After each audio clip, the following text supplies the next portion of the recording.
方にはお返し。あ、そうですか。はい、すみません。ありがとうございます。まだ気になるところですか？気になるところはあんまりないです。じゃあただね、なんかね、エンジン温まるまでですかね、タイヤの回転に合わせて、なんかウィンウィンウィンみたいなので、あれ何かなと前思って、はしなかった。昔からあったような気がするんですけど、ちょっと気になるっちゃ気になる。回転に合わせてちょっとエンジン音がする。あとは、はいはいエンジンオイルは変えようかな。フィルターはやらないけど、フィルターオイルは前回と同じモチュールのそうですね、同じで、 8100はいはい、 5W4 はいはい、お願いします。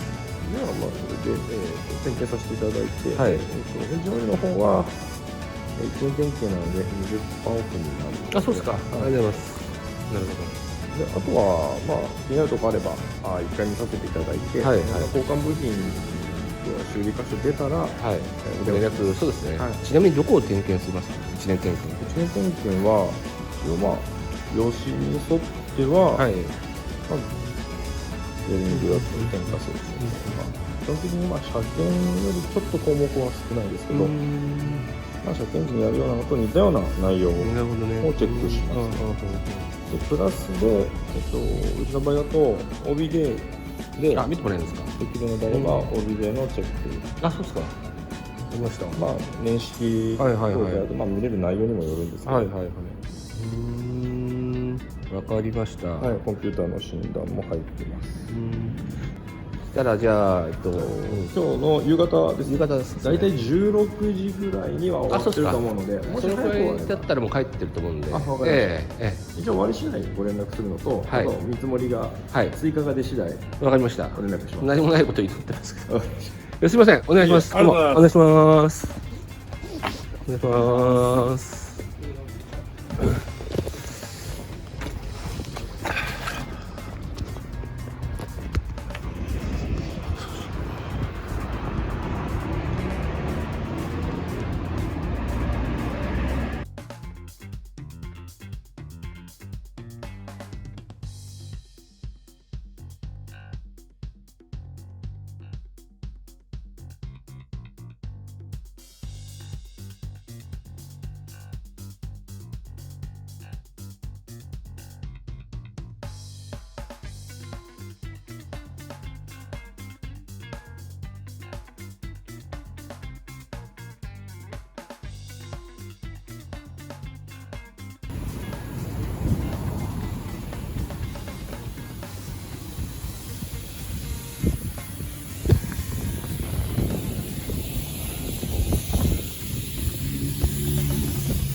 いつか三脚あ、大丈夫です。これ佐藤さんの関所、はい。あ、はいはいはい。こちらが記録簿になりまして、はいはいダメなところがありましたか。結構あります。結構ある。まあ11月に車検はいはいなので、多分 LLC がマイナス9度なので、はい。ちょっと薄い。薄い。あ、そうですか。はいはいまあこれは足すか交換するかはい。はいはい。でいいと思います。あ、そうですか。はい。まあブレーキオイルとかはいいんですが、はいあとはまあ、電装のイリジウムプラグが、はい。結構まあ、劣化してきちゃってるので、結構ある。プラグ？あ、プラグですね。電装のイリジウムのプラグ、これがまあ大体距離的にはいつ変えたかはちょっと不明なので、まあプラグ見ても若干ギャップも古くなっちゃってあ、そうですか。まあ車検の時に変えるぐらいでいいのかな。あ、そうですか。あとはあとどれぐらい乗るかっていうのも、もう当分乗るかなと思って。あとはエアコンフィルターを清掃して高いところだと、はい。右フロントのドライブシャフトのインナーブーツが完全に切れていて、あ、そうなんですか。でオイルも、多分今出てこないんで、ほとんど中のグリスが出ちゃってる。で多分乗ってて音がするのは、もしかするとドラシャがダメなの、グリス入れて、ブーツ変えれば治るかもしれないですし、もうグリスが入ってない状態で結構もういつちょっと割れちゃってるかわかんないので、全部中のグリスも飛び散っちゃってるので、もしかするとジョイントがダメだと、ドライブシャフトごとの部分がなってしまうかもしれないですね。その場合はおいくらかかります？ちょっと見積もりが日曜土日がメーカーが休みで、月曜日以降になってしまうので、ファックス流してドラシャだと車検取んないですからね。車検取んないですよ。取んないですよね。どっちにしても変えなきゃいけない。どっちにして変えないとダメですか？やるんなら早めの方がいいですね。これはもう早くやらないと、もうドライブシャフト自体がもうガタっていってしまってるかもしれないです。ちょっとそこが見てみて、さっと見た感じなんですけど、メカニックもどうかなっていうか、ちょっと4出ちゃってるんで、もしかするとダメかもしれない。取ってみて、どうだろう。わかりますね。そこを、どっちにしてもやらなきゃいけないんだろうな。あとは右のデフシールももう滲んでるんで、右のドライブシャフトどっちみち抜くので、右のデフのシールは同時交換で作業でやれば、こっちも脱着代は早いので、同時にやっちゃった方がいいですね。そのあたりは情報に書いてあります。防寒で、あとはディスクローターですね。もう段ついちゃって段付きになってるので、ディスクローターもそろそろ交換した方がいいのかな。前ですか？前後。パッドは全然問題ないんですけど。そうですか。ディスクローターの方です。あとはプッシュにひび割れ。ビシビシ。あと駐車さん。ちょっとだけ大丈夫。あとエラー入ってたやつ、それだけ。多分一時的な故障とかだとは思うんですけど、今まで入ってたのは、これが一応一回全部コンピューターにアクセかけると、一通り出るわけなんですけれども、一つはオートマチック、トランスミッション系の方で1個、それからシート内装とかシートとかそちら関係の故障コードと、あとステアリングロックっていうステアリング系のやつ、イモビガンかな、それが1個入ってます。で、ちょっとこれダブっちゃって、こことここがちょっとダップリングになっちゃうんですけれども、でそれで一つずつ見ていくと、トランスミッションの方はオイル最低レベルセンサーの値が正常じゃないっていうので、それからさらにちょっと見ていくと一時的な故障で現在故障はないっていう、たまにカウントが入ると思うんですけど、でたまにそういう状況があると思うんですけど、ミッションの上にミッションオイルのなんですかリザーバータンクみたいなんですけど、結構上の方まであるので減ってるようには見えないんですけれども、多分それのことだとは思うんですけども、一応一時故障で、でこれがもう一つと不具合が出てるってわけじゃなくて、なんか入っちゃったんですか？入ったんだと思うんですね。でたまに入っちゃうのか、であとはトランスポンダーってちょっとこれこれもちょっと一時故障で、これがコンフォートだからない2枚目のこれですね。コンフォート、シート系の何なんだろう系のものに1個入ってあって、これも結局は一時故障ですね。で故障単価は3だから少ないんですけど、ごくたまにということで。たまに、前に1回見てもらったんですよね。確かオイル交換してもらった時、その時からの累計ってことですか？前回消去してからの累計ですね、これ。ずっと。その時消してるかどうかはちょっとオイル交換前回ちょっとオイル全部交換の時はええしてないこともあるので、あ、そうなんですね。その前、もし他の車屋さんとかで見られてる時からの累計かもしれない。ああ、なるほどね。あともう一個はもうコンフォートステアリングロックっていう方なんですけども、イモビライザー系の異常、ただこれもまあ一時故障で今のところは故障がないという形で、瞬間的にというか短い間だけで入るという形で3つとも一時故障一時故障。でこれ一応コードは全部消してますので、あ、そうですか。入ってないんですけども、じゃあ次見てもらった時にまた入ってたら、何かしらなんかあるのかもしれない。そうですね。ただまあ、それが原因でどうこうっていうのはないことも多いですよね。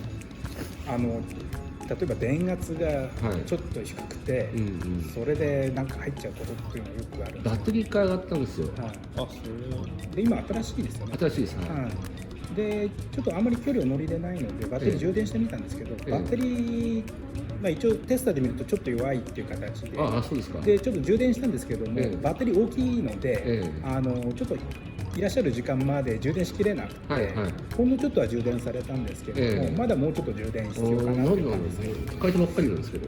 多分新品のバッテリーでもフル充電になってないこともあるので、あ、そうなんですか。うちとかであれば、時間とっさのお客さんでなければ、ある程度新品のバッテリーもちょっと充電したりとかしてつけたりするんですけど、で新品のバッテリーを変えて安心して乗らないとバッテリー自体がでもね、変えたのね、去年のいつだろう、6月ぐらい。ここ最近車乗られてなかったですか？週に1回か2回ぐらいしかないんですけど、距離はちょっとだけ。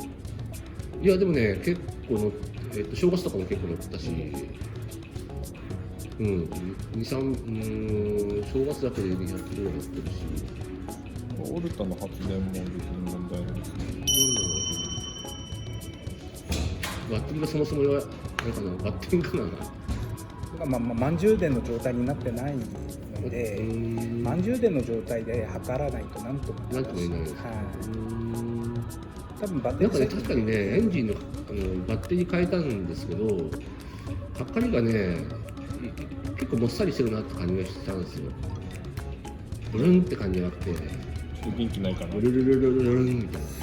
一応そのテスターの方でもこれは今正常値ではあるんですか？そうなんです。指導電圧っていうのがあって、で最低電圧って 9.55V、これは別に低い値じゃないんですよね。でただ単体でバッテリー見たときに、計画ってやったら実際のアンペア必要な電圧と、測定したときにちょっと開きがあるので、それでここまでしか満充電までいってないよっていうことで、何割ぐらいに7割ぐらいですか？7、8割ぐらいはいってると思うんですけども、でこっち充電してからがほんの10年前です。これは10年前でそれでちょっとだけ上がってます。最低電圧もちょっと上がってるんですけど、こっちの方の定格の方もちょっと上がってます。充電したただここまでしかいってないので、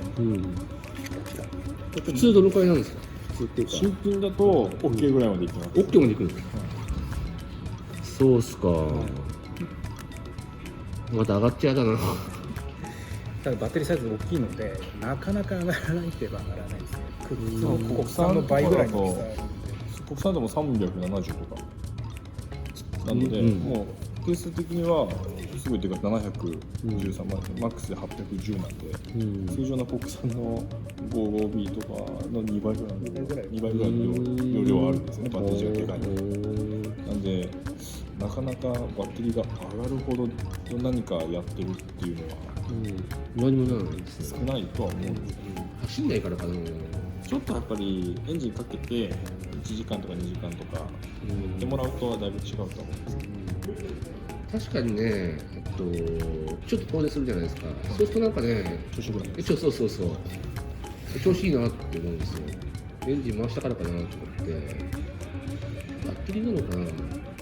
ちょっと寒いとやっぱりエンジンオイルとかも硬いので、重たいんですよね、回転するには。ですのであとで寒いと電圧もちょっと下がり気味になるので、重たくなるんですよね、スタートが。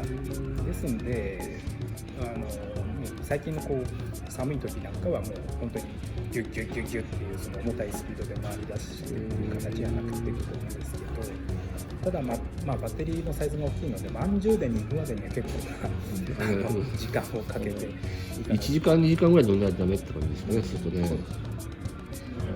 わかりました。はい、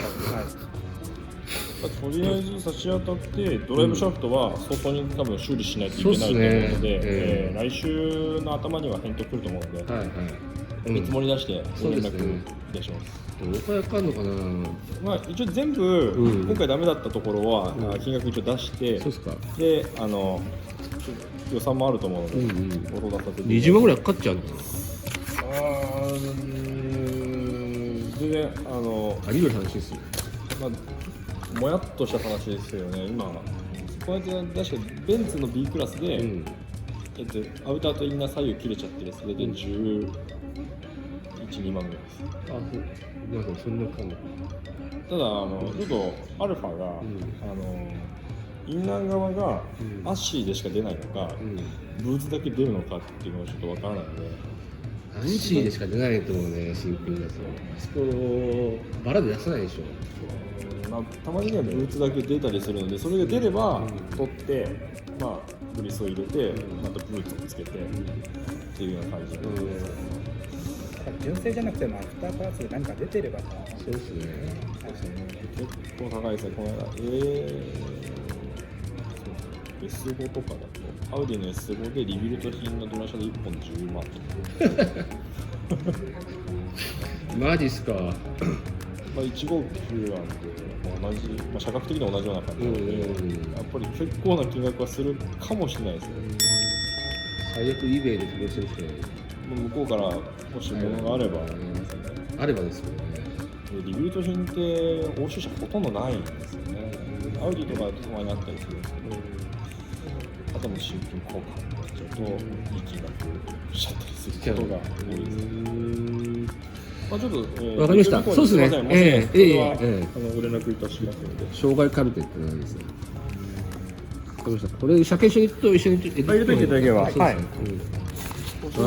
はい。あ、カードで。カードよろしいですか。はいはい。ちょっと端末をお持ちください。どうもありがとうございました。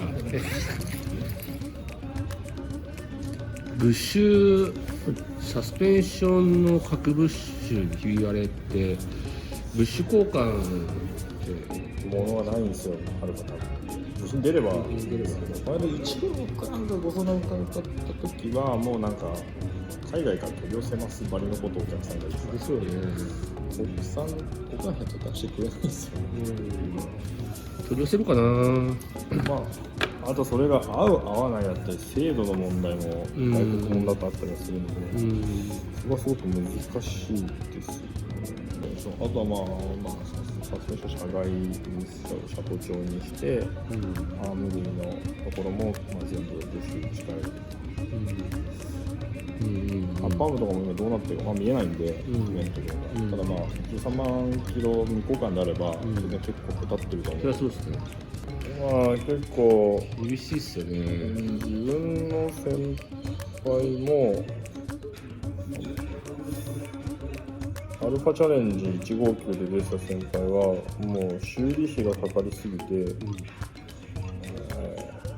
だっけな、何年か車乗り換えてましたね。そうですね。メガーのあれですかね。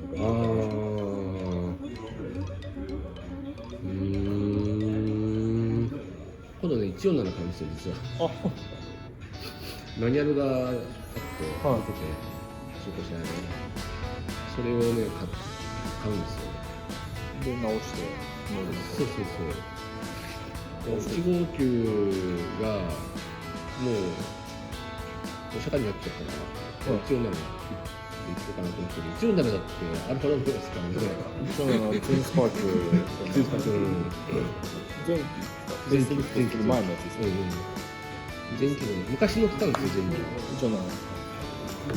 デザイン好きで。それはすぐ壊れるんで。セルはね、もういいって感じ。マニュアルがいいっすね。マニュアルがいい。自分もこの間ちょっとネットで見てて、145か。145の左のマニュアルとか、ちょいちょいなんかルートが出てて、結構。本当ですか？出てます？出てました。本当ですか？少々ですね、左のマニュアルとか。いやー、もう残ってないんじゃないですかね。ただまあ部品もたくさんいるんですけど、そうですか。部品が何も出ないので、部品がね、それこそ海外飛びしかないですね。アルファ75とかもかっこいいなとかね。あの人どうやって生きてるのかなって思ってるね。多分、そうですから、そもそもアルファ75のせいでアルファロメオが壊れるって言われる原因になってる車を未だに乗ってる人たちはすごいなと思って。でもね、あのデザインはやっぱ惹かれるかも、一回乗っちゃうと。かっこいいですね。かっこいいっすもん。めっちゃかっこいい。デザインの方じゃダメですね。かっこいいですね。しょうがないですね。まあ、アルファだから自然に治るよっていうふうに。それはないか。自然に治ってくれる。自然に治癒する。あ、156じゃないですか。かっこいい。どうも。156めっちゃかっこいいですね。156は自分も先輩が乗ってたんですよ。あ、そうなんですか。キラスペシャル入れて。あ、本当ですか。へとんでえ。もない音してましたね。でもお世話になりました。ビニールを脱がして戻ります。はい。アルファ結構入ってきてますよね。こちらね、お店ね。ちょこちょこは入ってきますね。前来た時も159のワゴンが入ってきてたし、あの時に2台ぐらい来てたんじゃないかな。そうですね。アルファもまあそんなに台数はメーテルとかに比べたら多くはないですけど、好きな人は乗ってますもんね。アルファもなかなかデーラーさんのこと何回減ってきちゃってて今。運転手もなくなっちゃったし。調子だけです。あと所沢かな。ちょっと遠い。この前行ったらめちゃめちゃ遠くって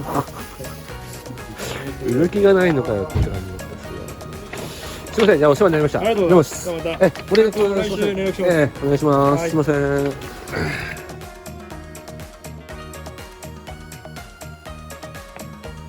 というわけで1年点検してきたんだけど、思いがけずね、ちょっと大きなトラブルを抱えてたっていうのを今回の1年点検健康診断で判明しました。点検やっぱね、買った時に1回点検してもらうべきだね。どっかのそういう専門店とか、アルファの専門店とか、輸入車の信頼のおける専門店で中古買ったら即点検してもらうっていうのがやっぱ大事だと思いますね。ドラシャブーツとかって多分車検取んないからあれだろうね、買ってから破けたんだと思うんだけどね。1年だからさ、こんなすぐに壊れんのかな、よくわかんないけど、点検の大事さっていうのがよくわかりましたよ。で今回のシグマ自動車さんね、輸入車よく見てる整備工場だし、アルファもよく入ってきてるから、そういう部分では経験値持ってるから、信頼を受けるかなとは思うんだけどね。ちょっとね、ショックでね、ちょっと心沈んじゃってるんですよ。ピノさっき食ったんだけど、ピノで元気出なかったから、もうちょっと、今もう夜の10時過ぎてんだけど、一杯飲んで、一杯飲まないと寝れないわ、ちょっと。やっぱ、外から乗ってて、うすうすはなんか音聞こえるなとかってあったんだけど、やっぱり重大な病気を抱えてたっていうのが判明したんで、それはそれで良かったですよ。点検しないと分かんなかったから。でやって良かったなと思いますね。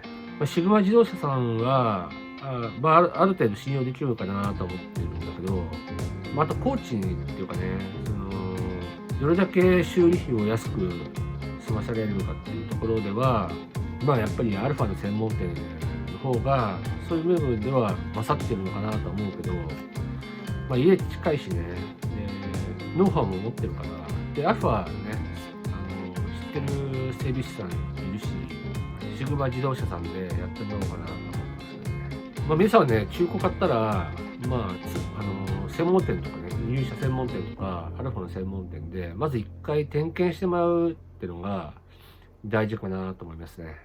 点検の必要性をもう身に染みました。今日はね、思いかけずに1年点検で重大な病気が判明したっていうね、動画です。ご視聴ありがとうございました。